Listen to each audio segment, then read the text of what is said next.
네, 시청자 여러분, 이제 완연히 봄 날씨입니다. 이제는 차에서 운전하는데 조금 덥더라고요. 하여튼 환절기 일교차가 크니까 건강 유의하시고요.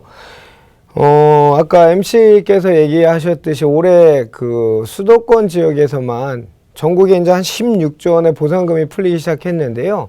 올해 수도권에서만 한 9조 정도의 보상이 풀릴 예정입니다. 굉장히 큰 금액입니다. 주로 공공임대주택 예정지, 그린벨트 해제 지역이나 산업단지, 평택이나 이런 지역들, 고양 이런 쪽에 이제 주로 풀릴 예정인데요.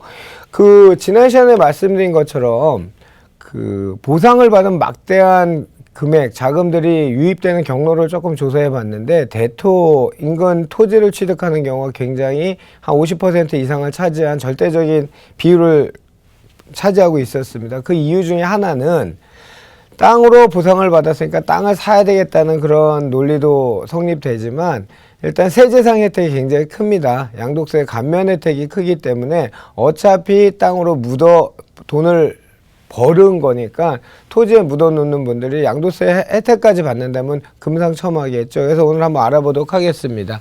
자, 이준의 땅땅땅 두 번째 시간, 정부 정책에 반하는 투자하지 말자. 2018년은 토지 투자 시대다 라는 타이틀로 시작하겠습니다. 자, 지역별 지가 변동률입니다. 여기서 보라색이 여기 보시면 제주입니다. 제주가 지금 2014년 이후에 많은 유커들의 관광지로 부상되면서 14년도부터 급성장을 높은 지가 상승률을 보이고 있고요. 세종시, 여기서 화면에는 지금 주황색으로 보이나요? 황토색, 황토색 보이는 이 색깔이 7.015%가 지가 상승률이 이루어진 세종시고요. 경기 같은 경우에 연두색인데 이제 15년, 16년부터 지속적인 기업 투자로 인해서 지가 상승이 이루어지고 있는 걸 볼 수 있을 것 같습니다. 서울 같은 경우는 보라색인데 2015년 주택 성장에 힘입어서 지가 상승률이 이루어졌고요. 자, 농지, 아까 우리 MC께서도 얘기했는데 대토와 대체 취득 두 가지가 있습니다. 대토는 농지 대토를 일반적으로 얘기한 거고요. 대체 취득은 아까 얘기한 것처럼 공공사업으로 협의 매수나 수용을 당했을 때 대체 취득, 그거는 지목이 농지가 아니고 부동산, 광업권, 어업권, 기타 등등 이런 거는 취득세 100% 감면 요건이 있고요. 농지 대토만 양도소득세가 감면이 되기 때문에 우리가 농지에 대해서 뭔지 알아야 되겠죠. 먼저 농지는 옛날엔 지적법 했었는데 이게 전부 통폐합돼서 공간정보의 구축 및 관리되는 법률에 따라서 법정 지목이 전닥과, 그러니까 우리가 흔히 하는 밭과 논과 과수원, 법정 지목 요 세 가지가 농지고요. 불문하고 실제로 농작물 경작지 또는 여기 농작물 경작지 또는 다년생 식물지로 이용되는 토지, 다만 초지법에 의한 초지는 초지 등 대통령으로 정하는 지목은 제외한다라고 되어 있습니다. 그리고 우리가 흔히 말하는 농지에 있는 비닐하우스, 농로 이런 것들도 전부 다 농지에 포함되니까 그거 감안하시기 바라겠습니다. 그리고 우리가 제촌자경 할 때 자경이란 말, 자경은 농업인이 그 소유 농지에서 농작물 경작 또는 다년생 식물 재배 상시 종사하거나 농작업에 본인 노동력의 2분의 2 이상을 써서 경작 또는 재배한 것을 말합니다. 그래서 농지에 대한 정의를 먼저 내리고요. 그러면 이 농지를 대토했을 때 어떤 감면이 있는지 자세히 알아보도록 하겠습니다. 자, 먼저 그러니까 여러분들 이렇게 보시면 돼요. 대토하고 양도세 자경 감면하고 따로 이렇게 보실 필요가 없고, 8년 자경 감면, 100% 감면, 이거를 이렇게 보시면 돼요. 여기 이제 요건이 나오겠지만, 농지는 4년 이상 거주해야 되고, 플러스 4년을 더 거주했을 때, 이제 8년 자경이 되는 거죠. 그랬을 때 양도소득세 감면 혜택이 있습니다. 그러니까 농지 같은 경우에는 농지 대토와 8년 자경 감면을 따로 떨구지 마시고요. 대토하고 자경 감면을 붙여서 보셨을 때 총액으로 한도를 보시면 될 것 같습니다. 그러면, 농지 대토는 종전 토지 및 새로 취득한 토지가 농지여야 됩니다. 농지 대토니까 당연히 농지여야 되겠죠. 그 다음에 4년 이상 거주해야 되고요.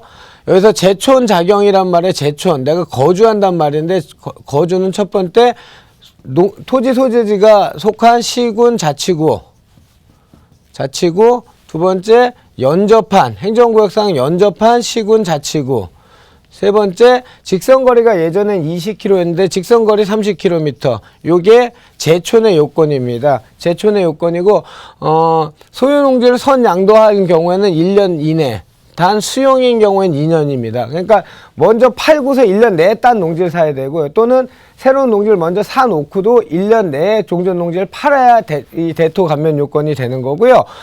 면적 요건도 있습니다. 새로 산 농지가 옛날의 농지 면적의 3분의 2 이상이 돼야 되고, 새로 취득한 농지 가액의 2분의 1 이상이 돼야 됩니다. 그래서 의무 보유기간은 아까 얘기했던 4년이고요. 여기 좀 잘렸는데 보유기간에서 요 8년이나 4년에서 빠지는 기간이 감면 배제되는 요건이 있습니다. 어떤 거냐면 그 사업소득이나 본인의 사업소득이나 총 급여액이 연 3,700만 원이 넘어간 그 해는 8년 작용이 됐든 4년 대토 기간이 됐든 그 연도에서 배제가 됩니다.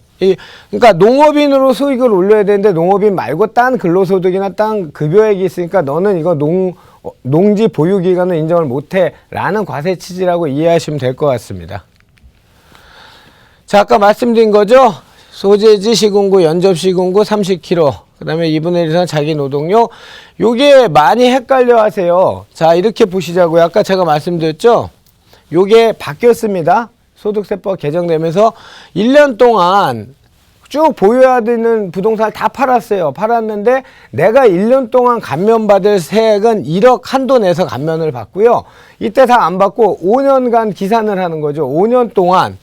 5년간 감면을 했을 때 이제 설명은 원래 양도세 8년 작은 감면 1억, 대토 감면 1억 해서 2억이다 이렇게 해야 되는데 그렇게 생각하지 마시고요.